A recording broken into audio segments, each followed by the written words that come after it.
ನೀರಾಗಲೇನ ಮೈಯ ಮೇಲೆ ಜಾರಿ ಹೋಗಲು, ಗಾಜಾಗಲೇನ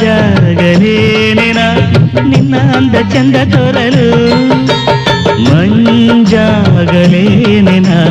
ನಿನ್ನ ಕೋಪ ತಂಪು ಮಾಡಲು, ತೇರಾಗಲೇನ ನಿನ್ನ ಹೊತ್ತುಕೊಂಡು ಹೋಗಲು. ಕೇಳದೆ ದೇವಿ ವರವ ಕೊಡಳು,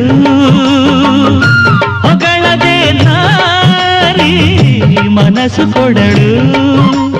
ಓ ಕನಕಾಂಬರಿ ನೀನು ಬಾರದೆ ಪೂಜೆಗೆ ಹೂವಿಲ್ಲ, ಓ ಶ್ವೇತಾಂಬರಿ ನೀ